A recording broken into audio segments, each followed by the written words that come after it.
আসসালামু আলাইকুম বন্ধুরা, সবাই কেমন আছেন? আশা করি আল্লাহর রহমতে সবাই ভালো আছেন। আজকে আপনাদের মাঝে আলোচনা করব ইউটিউব চ্যানেলের ভিতরে যে প্লেলিস্ট অপশন রয়েছে, এই প্লেলিস্ট অপশনে ভিডিও রাখলে আমাদের চ্যানেলের কি কি ক্ষতি হবে, কি কি উপকার হবে সেই সম্পূর্ণ বিশেষ নিয়ে আজকের ভিডিও। আর আমার চ্যানেল নতুন দর্শক হয়ে থাকলে চ্যানেলটি সাবস্ক্রাইব করে অবশ্যই পাশে থাকবেন।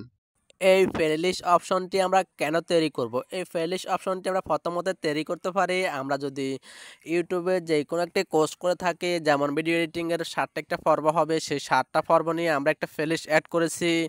কুকিং চ্যানেল হলে বা যে কোনো একটা বিষয় যে 10-15টা ভিডিও হবে, সেই বিষয়ে আমরা একটা প্লেলিস্ট অ্যাড করে সব ভিডিও সেই প্লেলিস্টে রেখেছি। এতে আমাদের সুবিধা কি হবে, কেউ যদি সেই কিবোর্ড অনুযায়ী সার্চ করে তাহলে আমাদের 60টা ভিডিও একসাথে প্লেলিস্ট হিসাবে যায় সাজেস্ট হবে।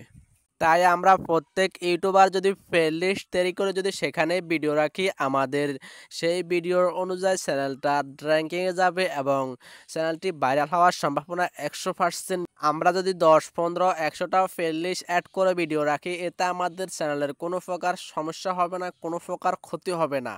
প্লেলিস্ট কীভাবে এডিট করবেন, কিভাবে তৈরি করবেন, সেই প্রসেসটা এখন আমি আপনাদেরকে সরাসরি লাইভ সহ দেখিয়ে দেব। প্লেলিস্ট তৈরি করতে হলে ইউটিউব অ্যাপসটি ওপেন করে নিতে হবে। আমি ইউটিউব অ্যাপসটি ওপেন করে নিয়েছি। ইউটিউব অ্যাপসটি ওপেন করে নেওয়ার পরে এখানে যে আপনার চ্যানেলের লোগোটা দেখতে পাচ্ছেন, সেই লোগোর উপরে একবার ক্লিক করে দিবেন। এখানে চ্যানেলের নামের উপর একবার ক্লিক করে দিবেন। এখানে ভিডিও নামে যে একটি অপশন রয়েছে, এখানে ক্লিক করে দেওয়ার পরে আপনার যে ভিডিওটি প্লেলিস্টে রাখবেন সেই ভিডিও এখানে 3 ডট অপশনে ক্লিক করবেন। এখানে একটি অপশন রয়েছে সেভ টু প্লেলিস্ট। এখন আপনাদের কাজ হচ্ছে এখানে একবার ক্লিক করে দেওয়া।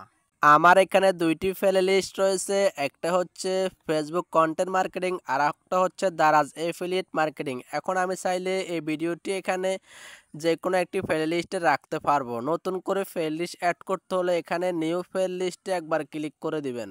এখানে টিপস নামে যে একটি অপশন দেখতেছেন, প্লেলিস্টে আপনি কোন টিপস রাখতে চাচ্ছেন সেই টিপসগুলো এখানে লিখে দিবেন। এখানে অ্যারো চিহ্নে তো ক্লিক করে পাবলিক করে দিবেন। আমি পাবলিক করে দিচ্ছি।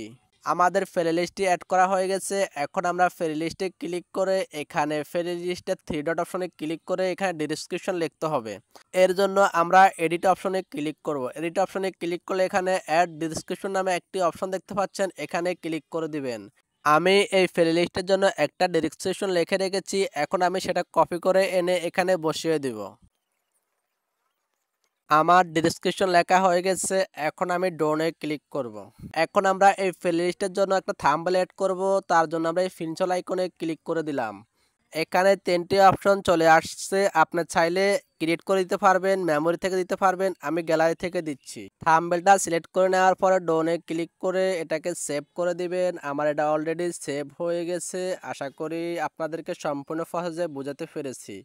আরও কোনো কিছু জানার থাকলে আমাকে কমেন্ট করে অবশ্যই জানাতে পারেন। আজকের ভিডিওটি এখানে শেষ করলাম। সবাই ভালো থাকবেন, সুস্থ থাকবেন। আসসালামু আলাইকুম, আল্লাহ হাফেজ।